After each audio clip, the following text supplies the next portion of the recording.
The Great Happiness. बुद्धं शरणं गच्छामि।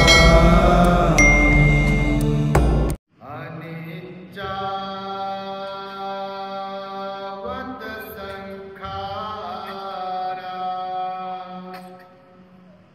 उपादवय धम्मिनो उपचित्वा निरुच्छन्ति ते समो सुखो।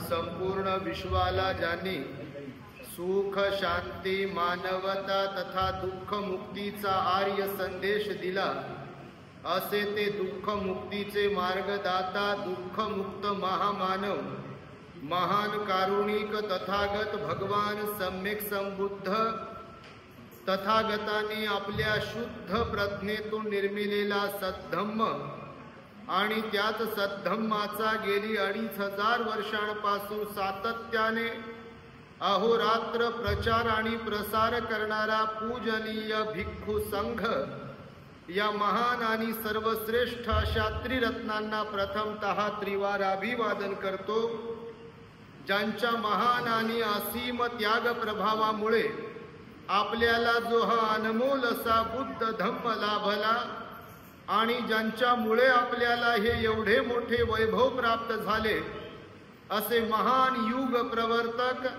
भारतीय राज्यघटनेचे शिल्पकार, परमपूज्य बोधिसत्व डॉक्टर बाबासाहेब आंबेडकर या महामानवाच्या महान अशा धम्मक्रांतीमध्ये संपूर्ण जीवनाला समर्पित करून आज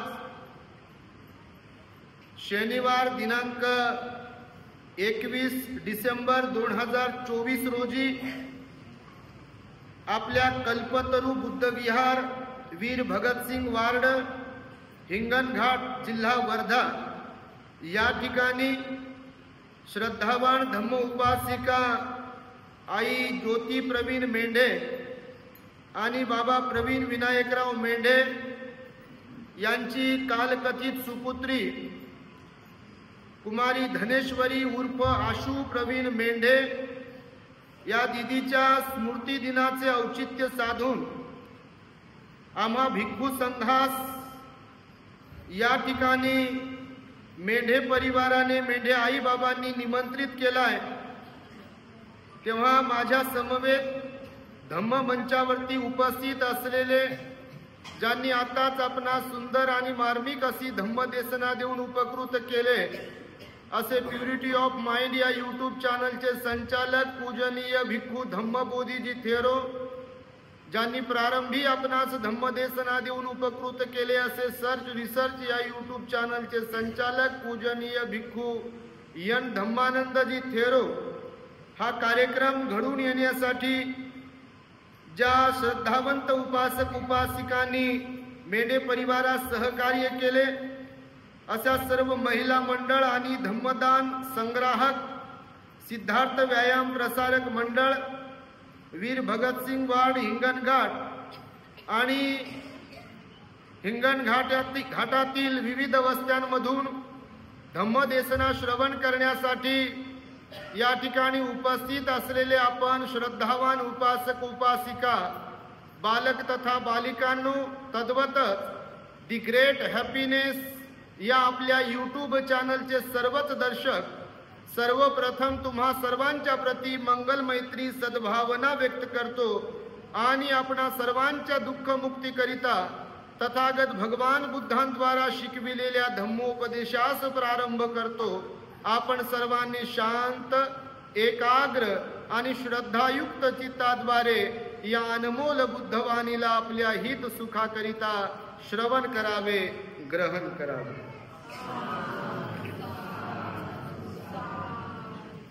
बऱ्याच वर्षांपूर्वी एकदा हिंगणघाटामध्ये आलो होतो।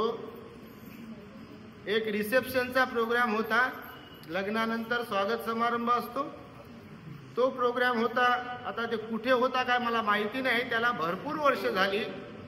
आणि त्यानंतर आता मेंढे आईने फोनवर फोन करून आग्रह करून ही विनंती केली की आमच्या हिंगणघाटामध्ये आपण यावे. आपल्या दी ग्रेट हॅपीनेसचे अनेक फॉलोवर्स हिंगणघाटात राहतात, परंतु प्रत्यक्ष मात्र आम्ही कुणाला काही ओळखत नाही.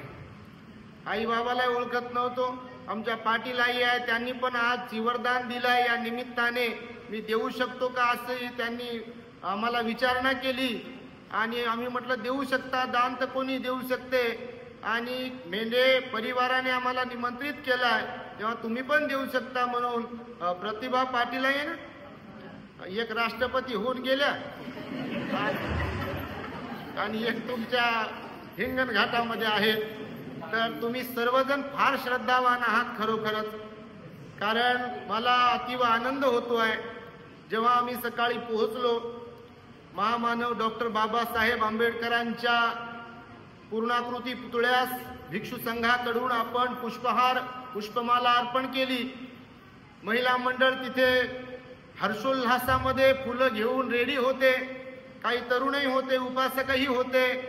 आम्ही जेव्हा गाडीतून खाली उतरलो तर अत्यंत आनंद झाला, सर्वांच्या चेहऱ्यावर तो झळकत होता. आणि बाबासाहेबांच्या पुतळ्यापासून ते मेंढे आई बाबांच्या घरापर्यंत म्हणजे बिलकुल कुठल्याही प्रकारचं नियोजन नसता सुंदर अशी धम्म रॅली पण पार पडली. मध्येच तुम्ही कुठे धम्मध्वज उभारला, त्याही ठिकाणी वंदना करून घेतली. आणि भोजनदान चिवरदान वगैरे आटोपल्यानंतर आपल्या बुद्ध विहारात, कल्पतरू बुद्ध विहारामध्ये आम्हाला आपण घेऊन आलात. आम्हाला वाटलं बाबा छोटासा कार्यक्रम असेल, स्मृती दिन पुण्यानुमोदनाचा कार्यक्रम काही फारसा मोठा नसतो काही ठिकाणी, म्हणून काही जास्त लोक नसतील. पण जेव्हा आता इथून बसून मी पाहतोय तर गल्लीतही लोक बसलेले. विहारात तर गर्दीच गर्दी आहे, विहारात जागा नाही. आपले पोरं सुरुवातीपासून उभेच आहे बघा, काही खाली बसले तिकडे आणि बाहेर पण लोक बसलेले आहे. इथे तुडुंब गर्दी आहे. एकदा आपल्या धनेश्वरी ताई आपल्यातून तर निघून गेल्या. मी नेहमी प्रवचनातून सांगत असतो, भगवंताचं वचन आहे, काही लोक जिवंतपणात कोणाच्या कामी पडत नाहीत.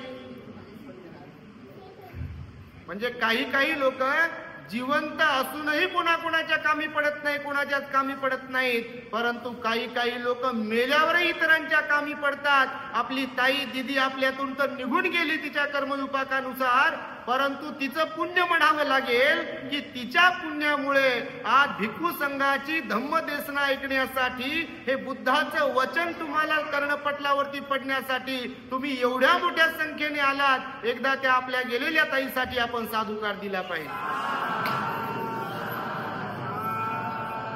आणि एकदा आपल्या मेंढे आई आणि बाबांसाठी पण तुम्ही साधुकार दिला पाहिजे. कारण भगवान बुद्ध म्हणाले, या जगामध्ये कल्याण मित्र असणारे लोक फार कमी असतात, की ज्यांच्यामुळे आपल्या जीवनाचं सोनं होते, ज्यांच्यामुळे आपल्या जीवनाचं कल्याण होते, ज्यांच्यामुळे जीवनाचा अर्थ आपल्याला समजतो, असे सहाय्यक बनणारे लोक फार कमी असतात. बिघडवणारे लोक तर बापा पावली भेटतात. आणि तुमच्याकडे काय कमी नसते नाही का? तुम्ही करून तर पहा, तुम्ही जाऊन तर या. आता ते कुठं ते भंतीजीने सांगितलं त्यांच्या त्या अंधश्रद्धेच्या विषयामध्ये.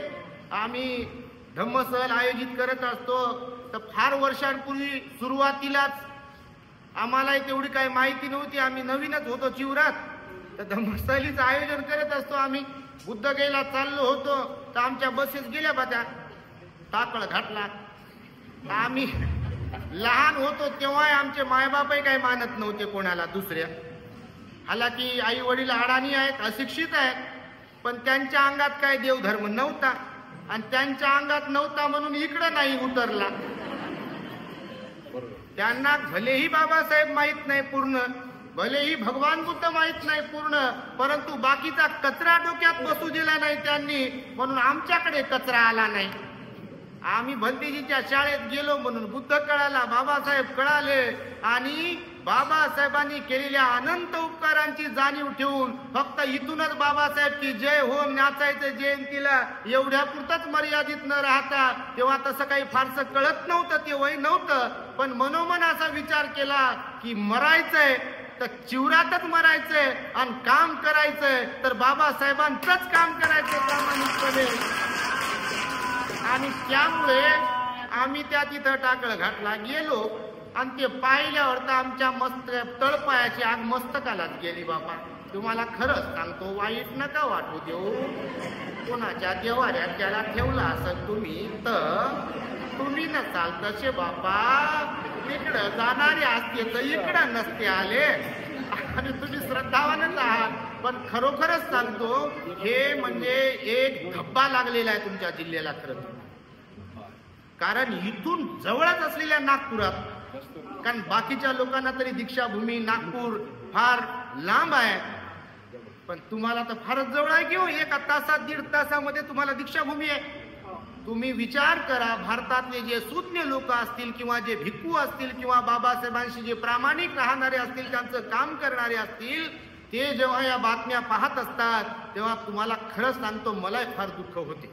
एक तुमच्या जिल्ह्याचं दुःख होते आणि दुसरं बुलढाणा जिल्ह्याचं दुःख होते.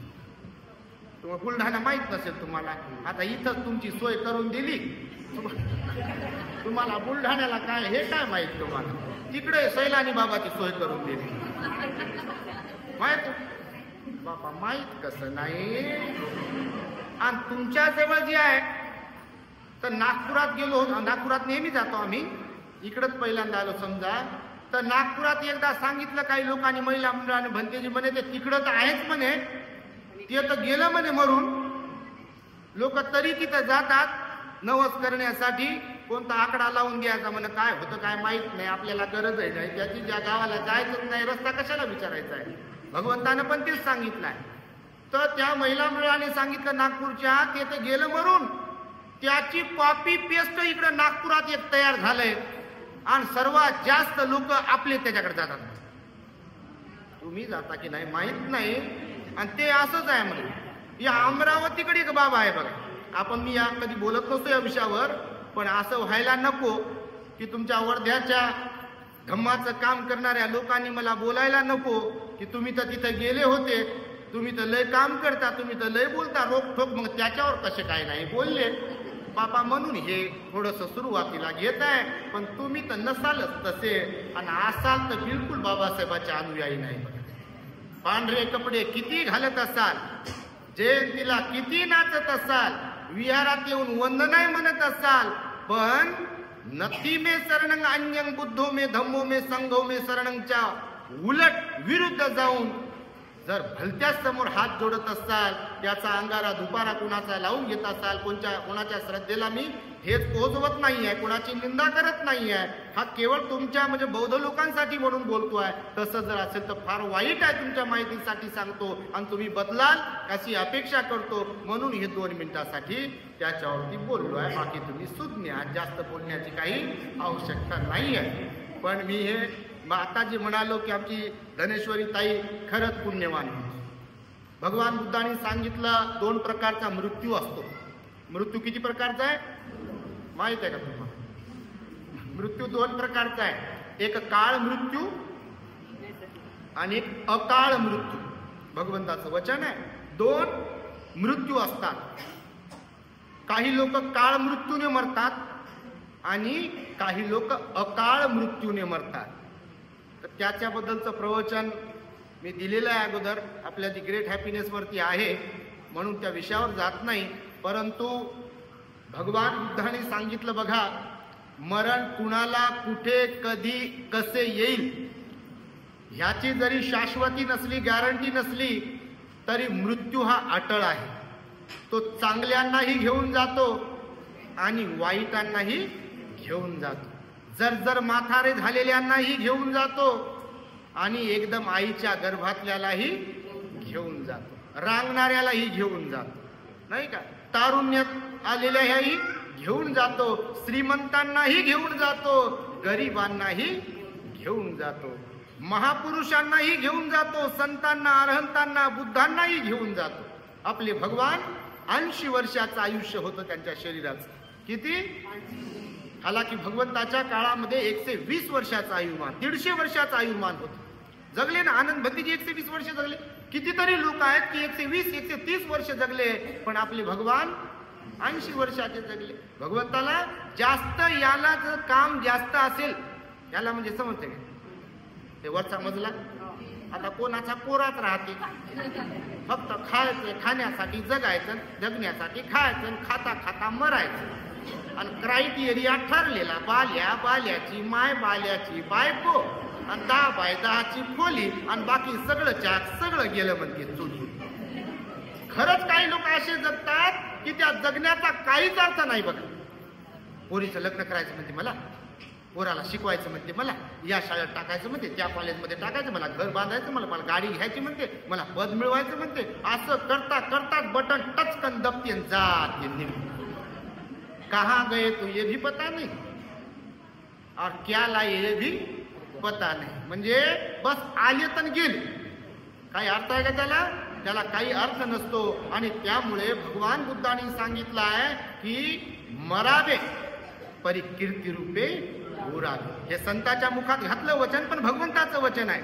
कारण भगवान बुद्ध म्हणाले आपण किती वर्ष जगलो ह्याला महत्व नाही आहे, आपण कसे जगतोय ह्याला फार महत्व आहे. तुमच्या माहितीसाठी सांग, कसे जगतोय, किती वर्ष जगलो त्याला काय करता.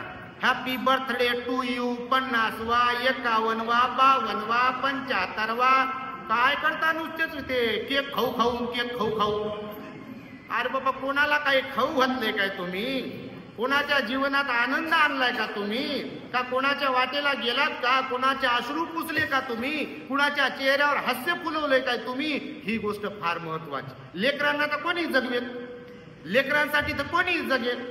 कोणती बायको नवऱ्यासाठी जगेल, कोणताही नवरा बायकोसाठी जगेल, भावा बहिणीसाठी, मायबापासाठी तर कोणी जगेल, आपल्या घरादारासाठी तर कोणी बरं जगेल, आपलं पोट भरण्यासाठी तर कोणी जगेल. पण आपल्यासह आपण इतरांसाठी सुद्धा जगलो पाहिजे. त्याला जीवन म्हणतात. कारण भगवान बुद्ध म्हणाले आपण प्रत्येक जण जन्म गावावरून निघालो, मरण गावाकडे वाटचाल सुरू आहे. खरं की खोटं? पण मरण्याचं ऐकलं की मुख्य बसतात बापा लोक. लोकांना वाटते मरण शब्द तोंडातून काढत नाहीत काही काही लोक. वाटते बाबा भक्तीजी कसं काय बोलत असेल, पुन्हा पुन्हा मी मरणार आहे म्हणते, तुम्ही मरणार आहात. म्हणजे कोणाच्या म्हणण्याचा विषय नाही आहे याच्यामध्ये. आणि खरंच काय मी काय जगणार आहे काय पूर्ण? 200-300 वर्ष बाद फार चांगलं काम करत आहे म्हणून 200-300 वर्ष शरीर टिकेल असा काही विषय नाही. शरीर जाईलच. पण तुम्हाला भगवंताच्या बाबासाहेबांच्या बाजूला बसून सांगतो की जे कोणी भगवान बुद्धाचं, बाबासाहेबांचं प्रामाणिकपणे काम करतील, स्वतःकडे लक्ष न देता, स्वतःच्या आरोग्याची काळजी न करता, समाजात बदल व्हावा, परिवर्तन व्हावा असा ध्यास ज्यांना असतो, अशी श्रद्धा ज्यांच्या मनामध्ये असते, ते लोक जिवंतपणात काम करतातच करतात. मेल्यावरही लोक प्रेरणा घेतात आणि ते मेल्यावरही काम करतात. आणि आता तर त्याच्यात भर पडली आपल्या ती ग्रेट हॅपीनेस. आम्ही असेच बोललो असतो तर डिलीट झाला असतं इथून. पण आप तो जब तक सूरज चांद रहेगा तब तक यूट्यूब रहेगा, और जब तक यूट्यूब रहेगा तब तक हमारे सभी प्रवचन इस पर आपको प्रबोधन करते रहेंगे, आपल्याला प्रेरित करत राहतील. सकाळी बघा मी एक व्हॉट्सअपला स्टेटस ठेवलं होतं, यूट्यूबला पण पोस्ट केलं. एक छोटासा मेसेज एका भगिनीने मेसेज पाठवला नागपूरच्या. ते वडिलाच्या बद्दल सांगितलं. स्टेटस कोण कोण पाहता तुम्ही? प्रवचन कोण कोण ऐकता आपल्या दी ग्रेट हॅपीनेसचे? वाह, क्या बात आहे. एका सर्वांच्यासाठी टाळ्या वाजवा हो. जे प्रवचन ऐकतील, भगवंताची वाणी जे ऐकतील ते बदलतीलच बदलतील. त्या भगिनीने सांगितलं मेसेज मध्ये, 80 वर्षाचे माझे वडील आहे, दारू पीत होते. कोणाला त्रास नव्हते देत, पण दारू पीत होते. आम्हाला वाटत होतं बा आपले वडील आहे, वय झालंय आता, दारू पिणं चांगलं नाही, दारू पिणं आरोग्यासाठी पण घातक आहे. पण ऐकायला तयार नव्हते. पण दिल्लीला त्यांचे कोणीतरी नातेवाईक आहे म्हणते, तर ते त्यांच्याकडे गेले. तर ते दिल्लीचे उपासक आपलं प्रवचन रोज ऐकायचे. आता हे तिथं गेले तर काय डोळे थोडी बंद करतील? कोणाच्या घरात टीव्हीला कनेक्ट करून जर कोणा पुराणी माणसाने लावले घरातल्या प्रवचन किंवा मोबाईलवर लावले तर काय कान बंद करतील काय? तर हे तिथं गेले आणि यांनी ऐकले प्रवचन. आता आपले प्रवचन असेच एकदम डायरेक्ट आपलं तत्व ठरलेलं आहे. गोळी लागली तर लागली, कोणाला आमचा राग जरी आला तर काही हरकत नाही. आमचा काय टीएबी कोणी कमी करणार नाही, कोणी पगार कमी करणार नाही. आणि दुसरं तत्व तर आम्हाला पुन्हा बोलवा न बोलवा काही गरज नाही आम्हाला. आम्ही काय चरत भिक्क विचारी का नाही. असे किती श्रद्धावान मेंढे आई बाबासारखे कितीतरी श्रद्धावान लोक आता सगळीकडे तयार होत आहे आणि ते आम्हाला बोलवत आहे. आता सध्या मार्च पर्यंतच्या सगळ्या तारखा बुक आहे तुमच्या माहितीसाठी सांगतो. कितीपर्यंत? मार्च पर्यंत. 18 डिसेंबरला आम्ही निघालो बाहेर. आता काल परवाच्या 18 डिसेंबरला बाहेर पडलो ना. आता औरंगाबाद पासून निघालो आम्ही तिघेजण. आता 2 फेब्रुवारीला मंगरुळपीरला एक धम्म परिषद आहे. म्हणजे लास्टचा प्रोग्राम सांगतो तुम्हाला.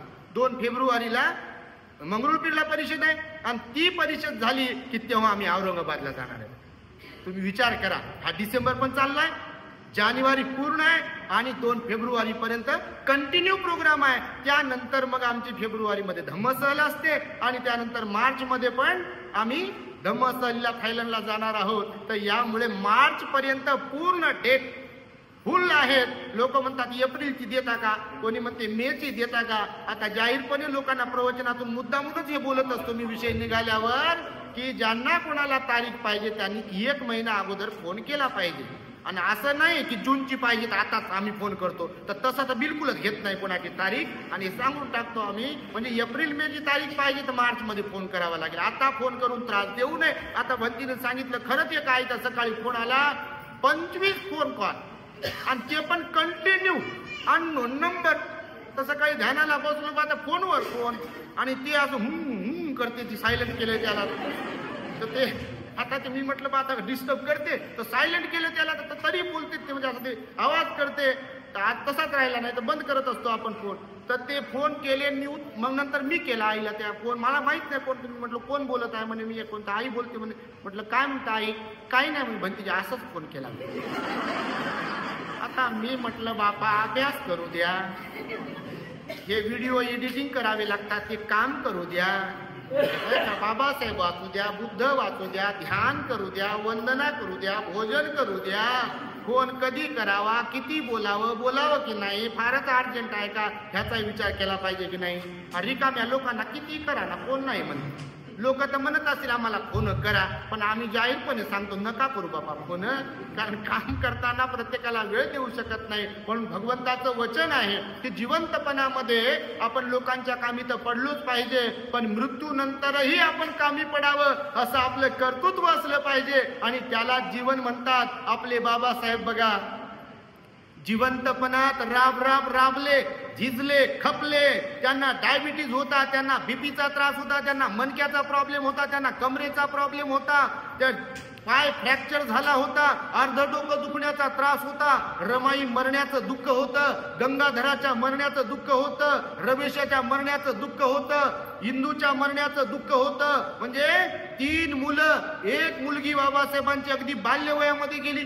तुम्ही कल्पना करू शकता की कोणाचे लेकरं मेल्यावर काय दुःख होत असेल. आईची बिचारी तरुण मुलगी आहे, दिदी आहे, तारुणपणात मेली ना, तर गेली ना समजा. काय किती दुःख असेल मायबापाला. तुम्ही पण मायबापा, तुम्हाला लेकरं आहेत. समजा आईच्या गर्भात जरी कधी कधी प्रॉब्लेम झाला, समजा लेकरू गेलं तर सारं घरदार कुटुंब दुःखी असते की नाही. तुम्ही बाबासाहेबांच्या महान उपकारांची जाणीव ठेवून विचार केला पाहिजे. त्यांच्या प्रती कृतज्ञता व्यक्त केली पाहिजे. त्यांच्या ऋणात राहिलो पाहिजे. प्रामाणिकपणा जपला पाहिजे बाबासाहेबांच्या बद्दल. कारण त्यांची कुर्बानी, त्यांचं समर्पण आहे आपल्यासाठी. जर सर्वसामान्य कोणी असते तर ते विचार केला असता त्यांनी की बा माझे लेकर मेले मी काय करू काम समाजाचं. लेकर गंगाधर जेव्हा गेला बाबासाहेबांचा आणि बाबासाहेब विलायतेला गेले होते गोलमेज परिषदेत. बाबासाहेबांचे भाऊ बाबासाहेबांना म्हणाले की भिवा कुठे चालला तो तुझा. गंगाधर गेला आताच काल परवाला आणि तू कुठे चाललाय. तर बाबासाहेब म्हणाले भावाला की दादा माझा एक गंगाधर गेला तो तर आता परत येणार नाही पण माझ्या गंगाधरासारखं मरण माझ्या समाजातल्या कोणत्याही गंगाधराचं होता कामा नये, यासाठी मी गोलमेज परिषदेला चाललोय. जर मी तिकडे गेलो नाही तर गांधी अँड गांधी कंपनी माझ्या समाजाचे सगळे हक्क हिसकावून घेईल आणि माझा समाज उघड्यावरच राहील पुन्हा एकदा वर्षानुवर्ष. म्हणून मला माझी काळजी नाही आहे, माझ्या संसाराची काळजी नाही आहे, माझ्या पत्नीची, माझ्या लेकराची, इवन माझ्या आरोग्याची मला काळजी नाही आहे. मी मेलो तर मेलो, माझे लेकर गेले तर गेले, पण माझा हा देह, माझं हे आयुष्य, माझं हे जीवन इतरांच्या कामी पडलं पाहिजे, यासाठी म्हणून मी समाजाचा उद्धार करणार आहे. हे बाबासाहेबांचे शब्द होते, तुमच्या माहितीसाठी सांगतो. आणि असे लोक मेल्यावर जिवंत राहतात. तुम्ही आता 4-8 दिवसापासून पाहत असाल आपल्या देशाचा कोण म्हणे काय ते काय गृहमंत्री काय कोण केलं काय माहित, तडीपार माणसाला कोण गृहमंत्री केलं. कोणावर टीका टिप्पणी करत नाही, कोणत्या पक्षाचं समर्थनही करत नाही आपण, आणि कोणत्या पक्षाच्या विरोधातही बोलत नाही. पण बाबासाहेब आपले खातो तो खास आणि घेतो तो श्वास बाबासाहेबांच्या मुळेच आहे. आज हे जगणं मरणं, हा स्वाभिमान, हे सत्कार, सन्मानाचं जीवन, हे जे जे म्हणून काही आपल्याकडे आहे ते फक्त आणि फक्त या महामानवामुळे आहे. आणि त्याची आम्हाला जाणीव आहे. आणि त्यांच्याबद्दल जर कोण बोलेल तर बिलकुल त्रास होईल की नाही इकडे. आणि म्हणून बोललं पाहिजे. म्हणून बघा, मी पाहतोय सोशल मीडियावर आपण ऍक्टिव्ह आहे, कारण धम्माचा प्रचार आणि प्रसार करण्याचा चांगला प्लॅटफॉर्म उपलब्ध करून दिला आपल्याला सोशल मीडियाने. इन केस जर युट्यूब नसतं, फेसबुक नसतं, व्हॉट्सअप नसतं, तर आज आपली माणसं आमचे व्हिडिओ किंवा कुठल्याही भंतीजीचे प्रवचन म्हणा किंवा धम्माबद्दलची माहिती, बाबासाहेबांबद्दलची माहिती एका क्लिकद्वारे आपल्या लोकांना पाठवतात आणि जाग करतात, सावध करतात. हे काम झालं नसतं, कारण आपल्याकडे इलेक्ट्रॉनिक मीडिया नाही आहे, प्रिंट मीडिया नाही आहे. आणि म्हणून या सोशल मीडियाच्या मालकाच्या प्रती मी नेहमी मंगलमैत्री करत असतो. बघा, तुम्हाला सांगतो, त्यानं कोणत्या कारणानं, उद्देशानं म्हटलं तो विषय नाही आहे, पण तो बोलला की लोक फॅशन म्हणून आंबेडकर म्हणतात, परंतु फॅशन म्हणून कोण म्हणतील? बाबासाहेब तर आमच्यासाठी फॅशनही आहेत आणि बाबासाहेब आमच्यासाठी पॅशन पण आहेत आणि बाबासाहेब आमचा जीव की प्राण आहेत. तुम्ही पाहत असाल केरळच्या विधानसभेमध्ये, कर्नाटकच्या विधानसभेमध्ये, आपल्या इकडे आज जे बाबासाहेबांच्या नावाचा द्वेष करत होते इकडं सर्वसामान्य जीवन जगत असताना, आणि जर कधी ते आज आमदार असतील, खासदार असतील, तर आज सगळ्या संसद भवनामध्ये, सगळ्या राज्यसभेमध्ये, सगळ्या विधानसभेमध्ये बाबासाहेबांचा फोटो घेऊन जय भीम जय भीम जय भीम लोक म्हणत आहे. बघा, कोणाचं समर्थन करत नाही. मी राजकीय लोकांचा, आमदार खासदारांचा अपडेट घेत आहे. आता सध्या कोण काय करत आहे, काही तर मुख गिळून गप बसलेत, कारण जे दलाली करणारे असतात ते मुकेत बसतात, जे सावध असतात, सच्चे असतात, ते बोलू शकतात. अहो, इतर समाजाच्या आमदार खासदारांनी बाबासाहेबाच्या नावाचं समर्थन करायचंय म्हणून निळी टोपी, निळा रुमाल, निळं टी शर्ट, निळं पॅन्ट घातलं. तुमच्या माहितीसाठी सांग, मेल्यावरही कामी पडतात काही लोक.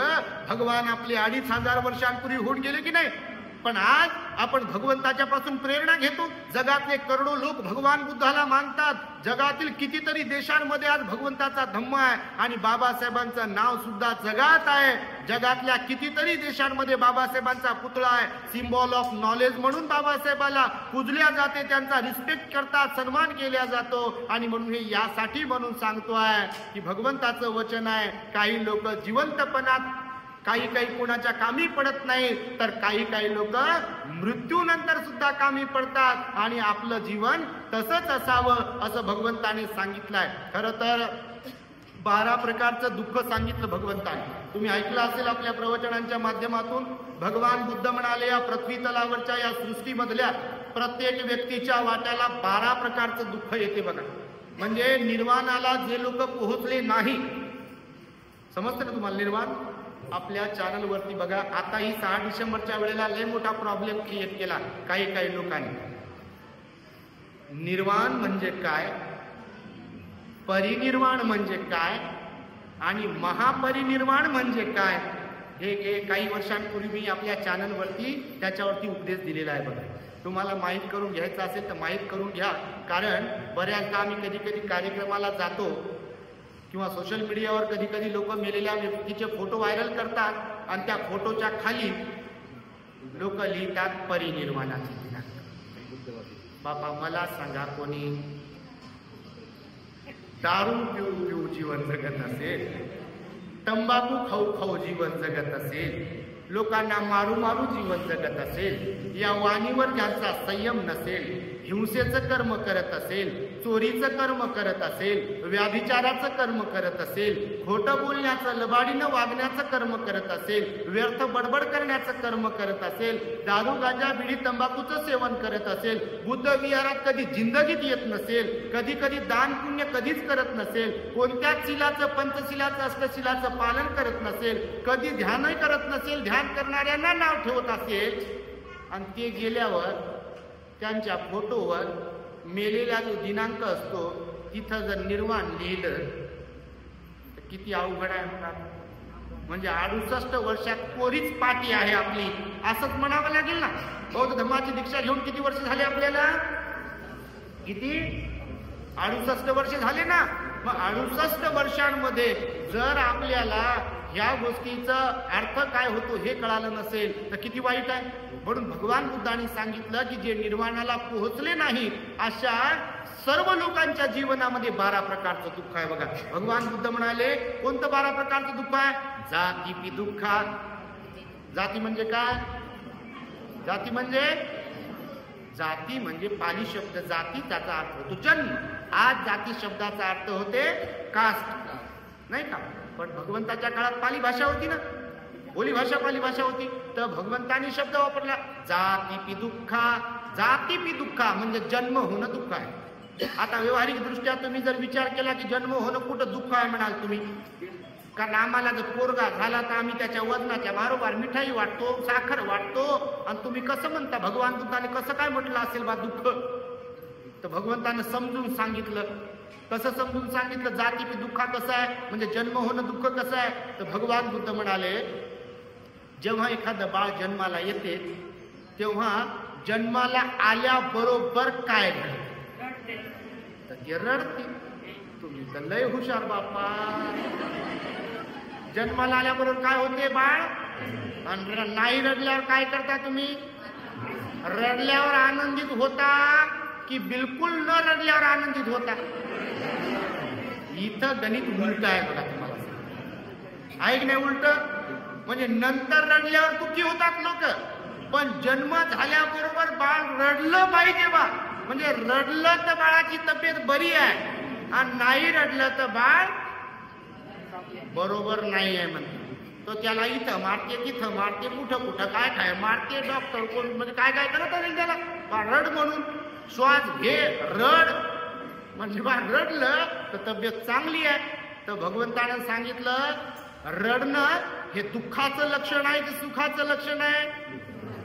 समजा आपल्याला कोणी मारलं तर आपण काय करतो?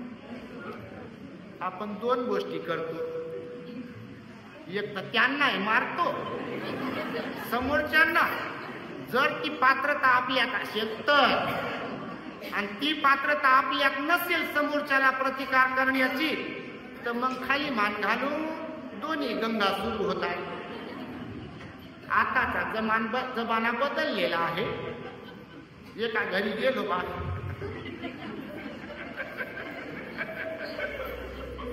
ते आई मला सांगत होती, म्हातारी आई, ते सुनबाई ते दुसरीकडे राहायला होते, पोरगा सुनबाई. तर कार्यक्रम होता बाबाचा, बाबा गेले होते. तर आईने बोलवलं, आई श्रद्धावंत झाली बिचारी. तर मग मी विचारलं बा पोरं कुठं आहे, काय कसं काय आलेलं आहे कार्यक्रमाला. तर म्हणे भंतेजी बायकोनं पोराला आपलंच करून घेतलं म्हणे, पोरग ध्यानावरच नाही म्हणे. मी म्हटलं काहून काय झालं आई? तुम्हाला म्हणून सांगतो म्हणे भंतेजी त्याची बायको लय आजाद आहे. आजाद समजते का तुम्हाला? म्हणजे लय आगाव अफाट आहे म्हणजे. अफाट समजते की नाही? समजत नाही अफाट म्हणजे बा पुरुषी स्वभावाची. मी म्हटलं म्हणजे काय होते त्याचं काय आहे? तर म्हणे भंतेजी कधी कधी पोरगा दारू पिते म्हणे जास्त, तर कधी कधी ती बायको त्या नवऱ्याला मारते. आता हे किती अवघड आहे मग. तुमच्याकडे होत नसेल तुम्ही तर बिलकुल नसं करू नका बाबा, तुम्ही करत असेल तर. पण हे लय अवघड आहे. पण मी तर त्याच्या पुढे भगवंतानं सांगितलं वैर आणि वैर संपत नाही.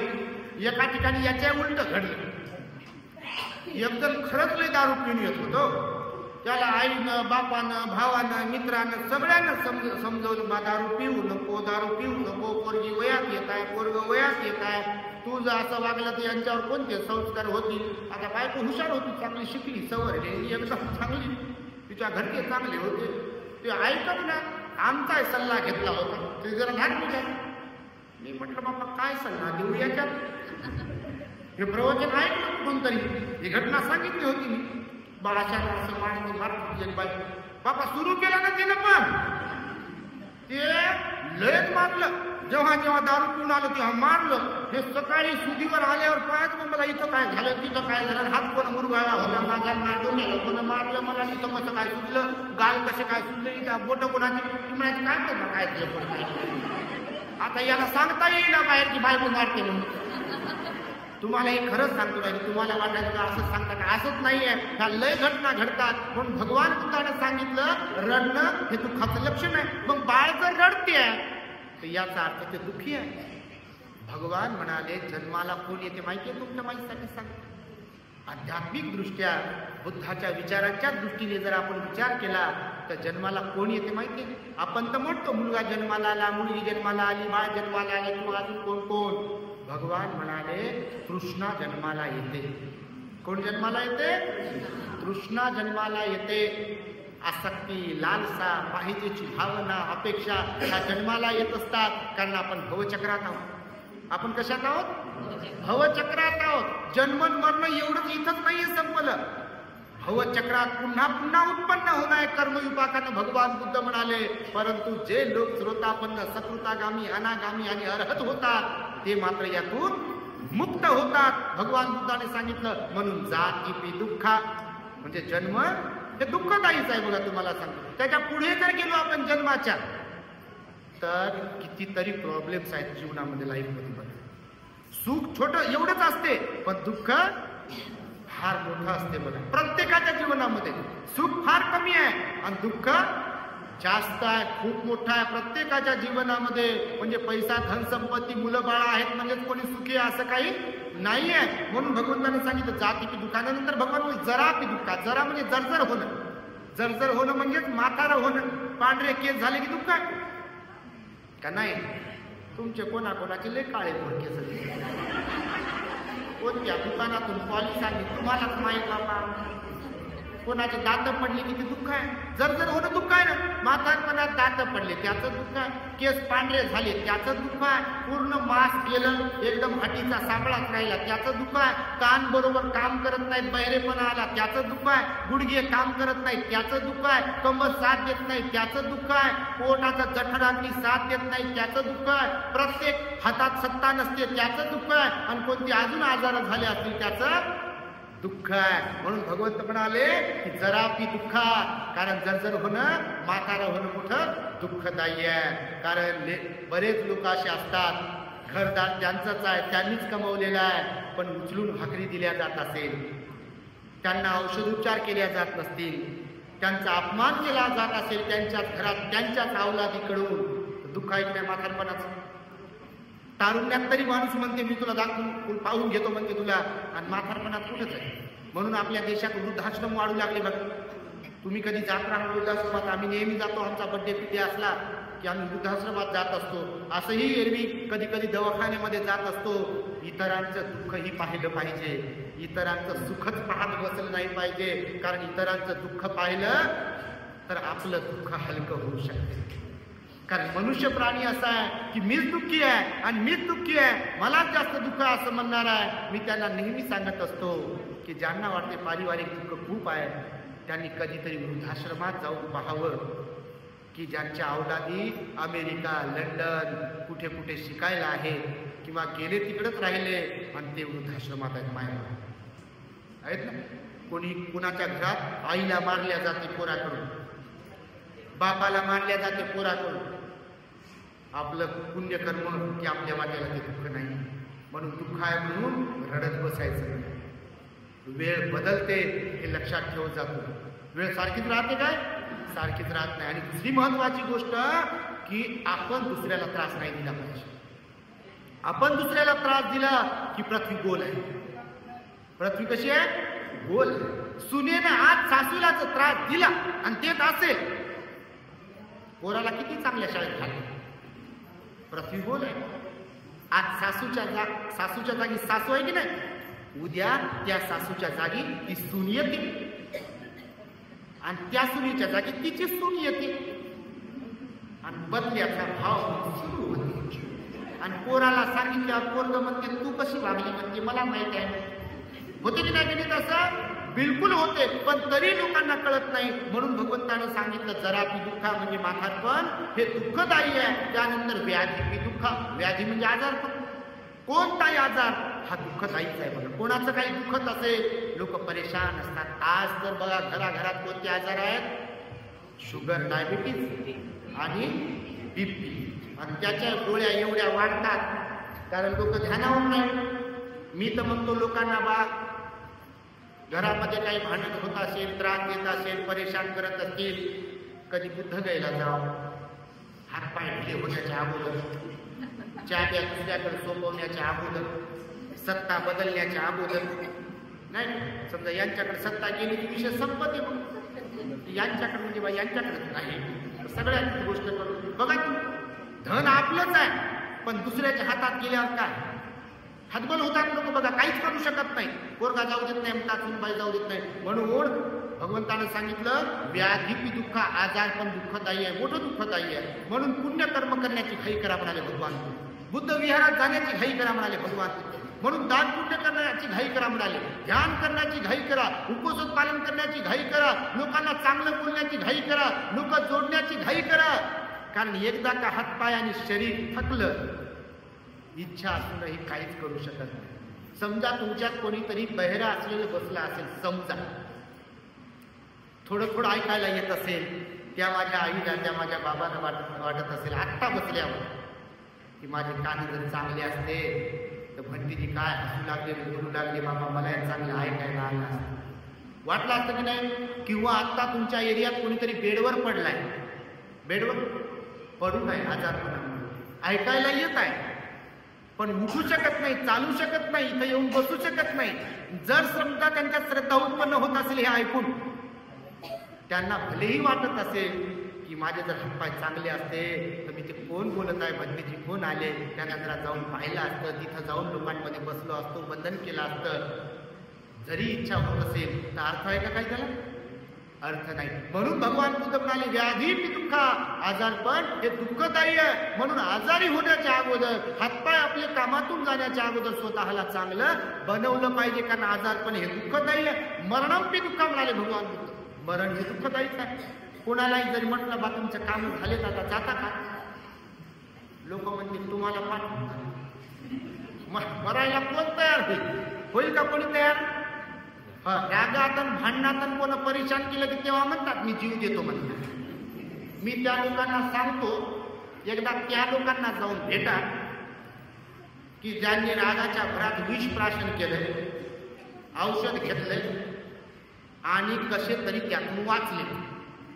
त्यांच्या समोर एक डब्बा घेऊन जा, पुन्हा घेऊन नका, सांगण्यासाठी सांगतो. आणि त्यांना नाही थोडस घेता का एक झाकण असं 5 एक तुम्ही म्हणून तर पहा.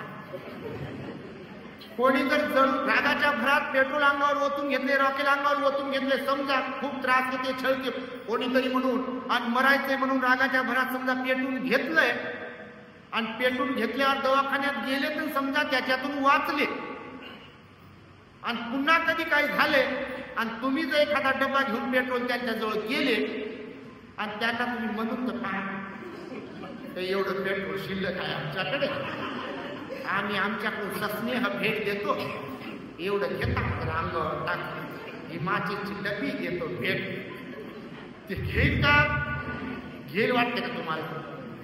तुम्ही घेतलं नाही म्हणून तुम्हाला काही वाटत नसेल, पण ज्यांनी घेतलंय जिवंत आहे ते जिंदगीत कधी त्या मार्गाला जात नाही. तुम्हाला सांगतो, कारण मराव कोणालाही वाटत, हकीकत मध्ये कोणालाच वाटत नाही. भांडण झाल्यावर काय झाल्यावर लोक म्हणतात रागाच्या भरात मी मरत काऊन नाही, मी मेलं तर बरं होईल, असं तसं. आणि झालं काही की मरणाच्या दाढेत गेले समजा तर म्हणतात बाबा माझं वावर विका, शेती विका, घर विका, हे दागिने विका आणि डॉक्टरला द्या मला बरं. मरा कुणाला पाहिजे? कारण भगवान बुद्ध म्हणाले मरणांपी दुःख आहे. त्यानंतर भगवान म्हणतात प्रिय वस्तू म्हणजे प्रिय बी दुःखा. प्रिय लोक जे असतात ना जेव्हा आपल्याला सोडून जातात बघा, जसं आई त्याला धनेश्वरताई सोडून गेले ना, किती दुःख असेल. कुणाची आई गेली, कुणाचे वडील गेले, कुणाचा भाऊ गेला, कुणाची बहीण गेली, कुणाचं कोण गेलं, किती दुःख होते. आणि ते दुःख कोणी कुणाचं शेअर करू शकत नाही कारण तो अनुभव असतो. रडायला येतील लोक तेवढ्या पुरते, कुणाच्या घरी कोणी गेल्यावर रडायला येतील तेवढ्या पुरते, अश्रू निघतील, सांत्वन करायला पण येतील. पण ऍक्च्युअल मध्ये जे दुःख झालेलं असते ना, त्यांच्या घरचं कोणी गेले ते दुःख कोणीच अनुभवू शकत नाही आणि ते खरं दुःख आहे. आणि भगवान बुद्ध म्हणाले प्रिय लोक सोडून जाण्याचं दुःख प्रचंड होते लोकांना. त्या पुढे जाऊन भगवान बुद्ध म्हणाले दुसरं दुःख कोणतं आहे? अप्रिय लोक समोर येण्याचं दुःख आहे. कोणतं दुःख आहे? अप्रिय लोक. समजा तुम्ही ज्यांना दुश्मन मान किंवा ज्यांना तुम्ही बोलत नाही किंवा ज्यांना पाहिल्यावर ज्यांचं घरदार तुम्हाला पटत नाही स्वभाव, ते जरा तुमच्या समोर आले की आपली गाडी कलते. बघा काही ठिकाणी तर विहारात बापा हे घडते. एका ठिकाणी आम्हाला सांगितलं त्यांच्यासोबत आमचं भांडण आहे म्हणते, ती विहारात जाते तर मी काय जातो. आणि बाबा एवढी पक्की गाठ काढून काढतात कारण तुटून जाते. मग गाठ रबर ताणल्यावर काय होते? रबर ताणलं जास्तच तर काय होते? तुटते की नाही? तसंच आहे बघ. तर इथपर्यंत गोष्ट येते विहारापर्यंत, ती येते म्हणून मी येत नाही. तो अध्यक्ष झाला म्हणून मी येत नाही म्हणते विहारात. बाबा आपल्याकडे लय भयंकरच गोष्टी आहेत बघ. आणि याला मूळ कारण आहे श्रद्धा नसणे. असं जर होत असेल ना कुठं, कोणी करते म्हणून आम्हाला यायचं नाही करायचं नाही, मग त्यांनाच करू द्या, त्यांना काय लागले त्यांचं कसं काय नाव होते गाव होते ना, ते पुढे असतात वगैरे वगैरे जे काही असेल स्वयं सो. ह्या विहारातून जर काही गोष्टी होत असतील, घडत असतील, भानगडी होत असतील तर तिथे श्रद्धा नसते. श्रद्धा असावी लागते. म्हणून भगवंताने सांगितलं प्रिय लोकही दुःख देतात सोडून गेल्यावर आणि अप्रिय लोक समोर आल्यावरही दुःख देतात. त्यानंतर भगवान बुद्ध म्हणाले की मनाच्या विरुद्ध होणं तेही मोठं दुःखदायी असते. मनाच्या विरुद्ध झालं.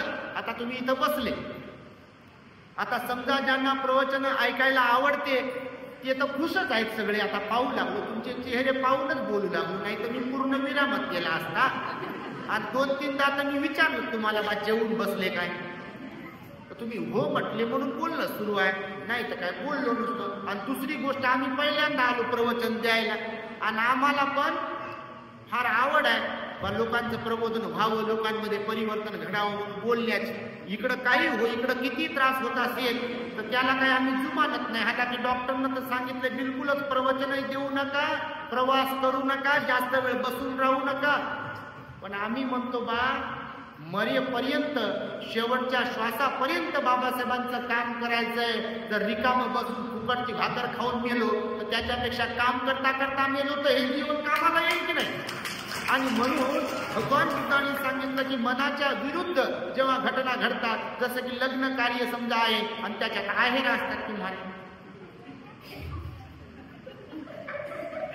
तिथं जर मनासारखा आहेर भेटला नाही तर नवरी किती सुंदर असू द्या, नवरदेव किती सुंदर असू द्या, जोडा किती सुंदर असू द्या, त्या लग्न करणाराने लावून देणाऱ्याच्या मायबापाने किती मोठा खर्च करू द्या, किती मोठ्या नानवर लग्न लावू द्या, झगमगाट किती करू द्या, पण आपल्याला जर आहेर बरोबर भेटला नाही ते सारं बाकीचं आपल्या काही कामाचं.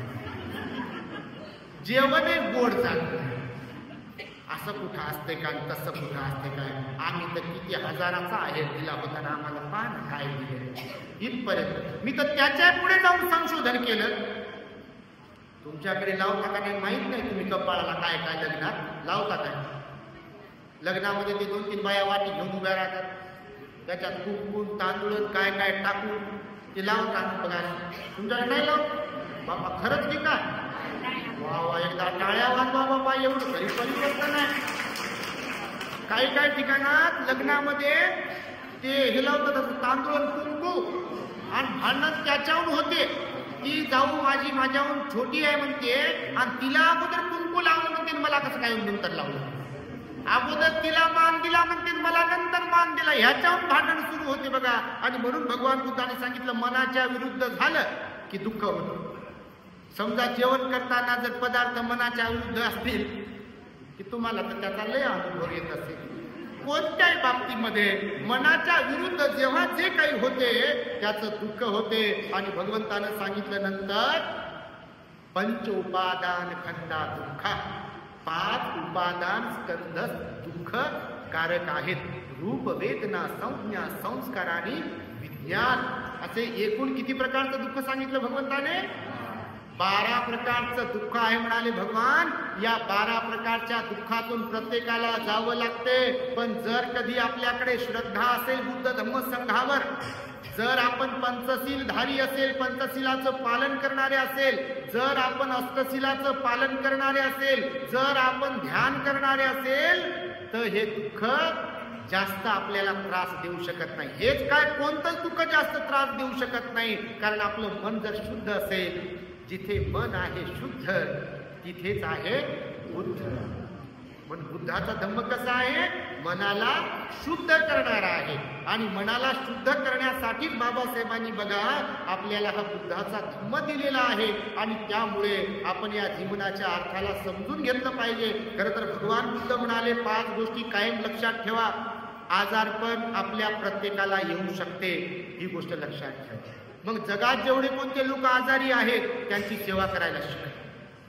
तुम्ही जर दुसऱ्या आजारी लोकांची सेवा कराल, म्हाताऱ्या लोकांची सेवा कराल, तर होऊ शकते की तुम्ही म्हातारे झाल्यानंतर, आजारी पडल्यानंतर तुमची कोणीतरी सेवा करेल. म्हणजे आपल्या समान दुसऱ्यांना समजावणे म्हणाले भगवान बुद्ध. म्हणून आजारी आपणही पडू शकतो, म्हणून दुसऱ्याच्या आजारावर हसू नका.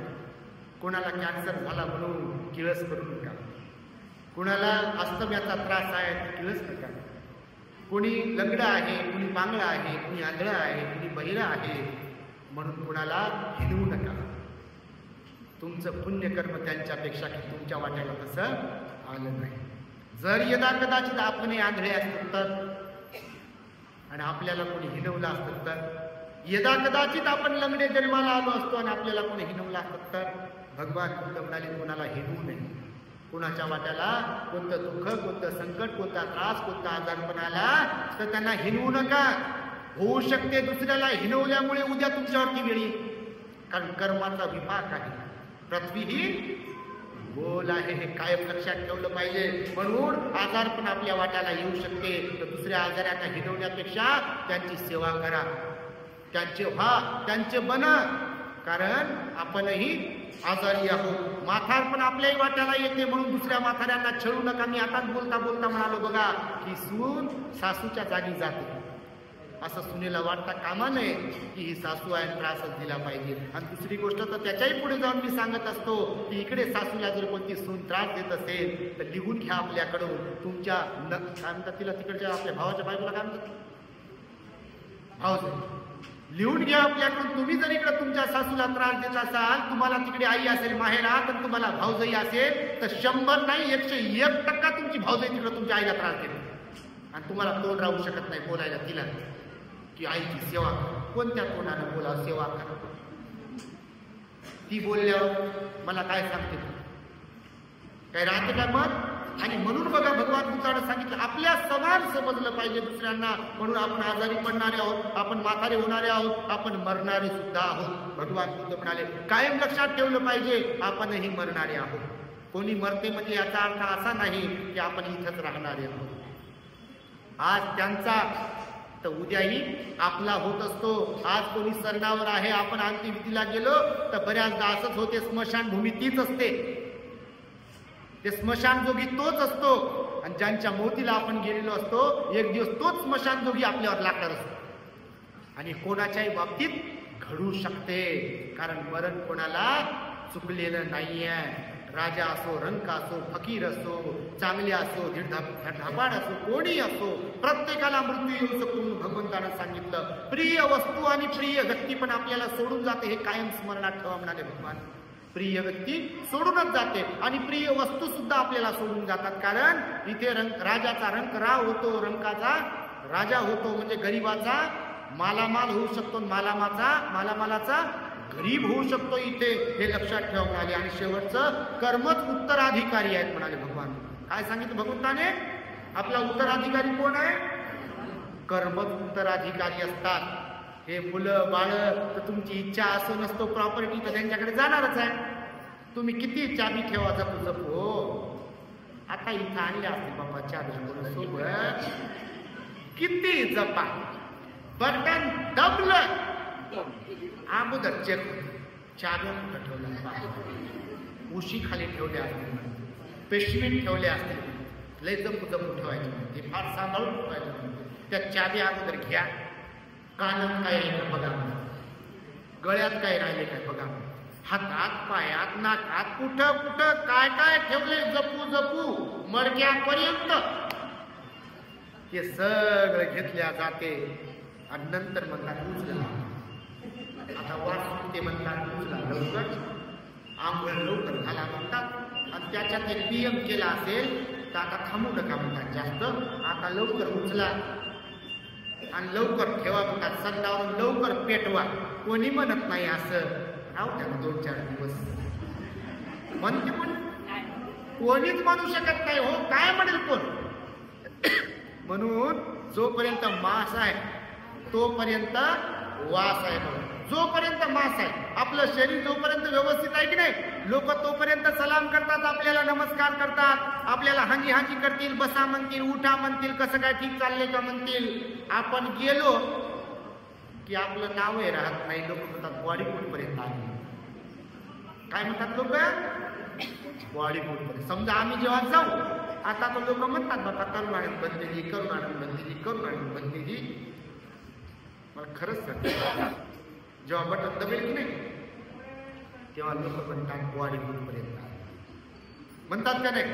असं म्हणत नाही साहेब कुठपर्यंत आले ॲम्ब्युलन्स मध्ये बसून, मॅडम कुठपर्यंत आल्या ॲम्ब्युलन्स मध्ये झोपून म्हणते का? असं कोणीच म्हणू शकत नाही. तुम्हाला सांगतो, मेल्या मेल्या आपलं नाव विसरतातच लोक. जणू काय बॉडी कुठपर्यंत आली, प्रेत उचला, प्रेत जाळा म्हणून नाही का, प्रेत यात्रा चालली म्हणतात. साहेबाची यात्रा नाही चालली म्हणतात, मॅडमची यात्रा चालली नाही म्हणते कोणी. काय म्हणतात? प्रेत यात्रा सुरू आहे, चाललेली आहे. आणि म्हणून भगवान बुद्ध म्हणाले, जर हा नश्वर देह आहे आणि सर्व काही जर इथंच राहणार आहे, आपण इथून निघून जाणारे आहोत, सर्व काही मागे ठेवून, तर अहंकार कशासाठी पाहिजे, मीपणा कशासाठी पाहिजे, राग कशासाठी पाहिजे, ईर्ष्या कशासाठी पाहिजे, संशय कशासाठी पाहिजे, त्रास देणं परेशान करणं कशासाठी पाहिजे? कारण आपण तर मरणारे आहोत. मग मरणारे आहोत तर भगवंताने सांगितलं स्वतःही आनंदी राहा आणि इतरांनाही आनंदी ठेवण्याचा प्रयत्न करा. कोणाला त्रास देऊ नका, परेशान करू नका, आपल्या समान माना. म्हणून हिंसा करू नका, कोणाची चोरी करू नका, कोणासोबत व्यभिचार करू नका, खोटं बोलू नका, व्यर्थ बडबड करू नका, कोणाला ठगवू नका, कोणाला फसवू नका, कोणाच्या डोळ्यात अश्रू आणू नका, कोणाचं जीवन उद्ध्वस्त करू नका, चुगली करू नका, निंदा करू नका, पाखडत बसू नका. करता आलं तर कौतुक करा, अन्यथा मौन बाळगा. पण दुसऱ्याला हिनवू नका, परेशान करू नका, त्रास देऊ नका. जीवन आनंदाने जगता आलं पाहिजे. म्हणून भगवंताने सांगितलं किती वर्ष जगलो हे महत्वाचं नाही आहे, कसे जगलो हे फार महत्वाचं आहे. गृहस्थ असाल तर तुम्ही लेकरांना घडवता आलं तर ते शेवटी तुम्हाला सांगतो, लेकरांना घडवा. आणि लेकरांना घडवणं म्हणजे फक्त शिक्षण देणं नाही. आजच एक प्रवचन टाकलं बघा, त्याला मी टायटल दिलेलं आहे, शिक्षणासह मुलांना बुद्ध बाबासाहेबांचा विचार शिकवा तरच मुलं तुमचे होते. आज घराघरात अत्यंत वाईट परिस्थिती आहे, हे आम्हाला माहिती आहे. तुम्ही अपवाद असाल कोणी यायला, पण मुलं मायबापाला विचारायला तयार नाही. वेगळ्या दुनियेमध्ये सध्या वेगळीच दुनिया सुरू आहे. पैसा, पद, प्रतिष्ठा, प्रेम, मोबाईल, टीव्ही आणि अश्लीलता नाही का, म्हणजे स्वैराचाराचं जीवन एवढं वाढलंय सध्या. की कधी कधी लोकांकडे पाहून डोळे बंद करावे काय असं वाटतं बघा. कोणी कोणाला विचारायला तयार. धार्मिकतेचं बघा, विहारांमध्ये बघा, आपल्याकरता जर विचार केला इतर लोकांच्या तुलनेमध्ये बिचाऱ्या म्हाताऱ्या आया आणि म्हातारे बाबा येतात विहारात, तरुण पोरण तरुण पोरी येत नाही. येतात का? आणि त्याला जबाबदार तुम्ही पण आहे, कारण तुम्ही त्यांना बेजी करून देत. तुम्हाला वाटते बा ATM सारखे पोरांना चांगली नोकरी लागली, संपला विषय. कोण म्हणते असं? किती असे मुलं असतील की चांगला नोकरी चांगला पगार मिळते म्हणून मायबापाला पोचतात? किती असतील असे? फार अपवादात्मक असतील. मी तर म्हणतो लग्न झाल्यावर 6च महिन्यात वेगळं होणाऱ्या पोरांचं पोरीचं प्रमाण वाढलेलं आहे. लग्न झालं की 6च महिन्यात विचारतच नाही, आईलाही विचारत नाही, बापालाही विचारत नाही, बहिणीला विचारत नाही, भावाला विचारत नाही. तुम्ही जर अपवाद असाल तर तुम्ही पुण्यवान आहात त्या बाबतीत.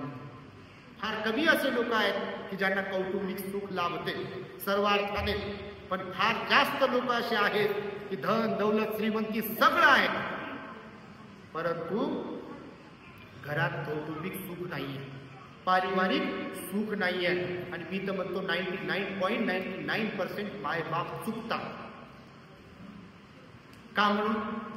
तर शिक्षणावर जसं फोकस असते ना, पोराचे सॉक्स बरोबर आहेत का, पोराची पॅन्ट बरोबर आहे का, पोराचा शर्ट बरोबर आहे का, शाळा चांगली आहे का, क्लासेस चांगले आहे का, टीचर चांगले आहे का, वगैरे वगैरे. टिफिन बांधून दिलाय का, भाजी आहे का, चपाती आहे का, अजून काय काय आहे का, ह्याच्यावर जेवढा फोकस केल्या जाते त्याच्यापेक्षा जास्त फोकस जर त्याच्या धम्मसंस्कारावरती केला तर घराघरात बाबासाहेबांसारखे लेकरं तयार झाल्याशिवाय राहत नाही. तुमच्या माहितीसाठी एका शायरने म्हटलेला आहे, कर सको तो अपने वाणी में कुछ असर पैदा करो, रुख हवाओं का बदल दे वो हुनर पैदा करो, और तुम्हें सम्मान से जीना है अगर इस देश में तो हर घर में एक अंबेडकर पैदा करो. एक अंबेडकर बोलू मी माझ्या शब्दांना पूर्ण विराम देत आहे.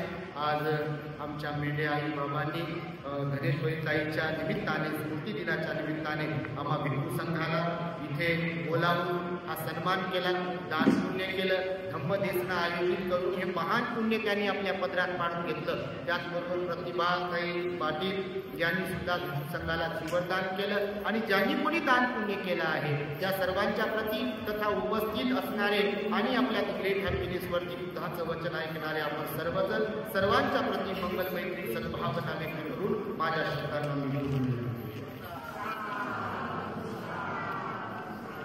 भवतो सर्वमंगलं रक्षन्तु सर्वदेवता सर्वबुद्धानुभावेन सदा सुखी भवन्तु ते. भवतु सर्वमंगलं रक्षन्तु सर्वदेवता सर्वधर्मानुभावेन सदा सुखी भवन्तु ते. भवतु सर्वमंगलं रक्षन्तु सर्वदेवता सर्वसंघानुभावेन सदा सुखी भवन्तु ते.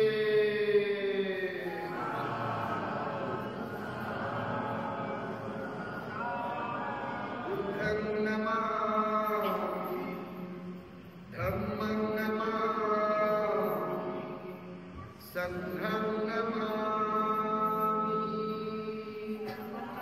The great happiness. बुद्धं शरणं गच्छामि.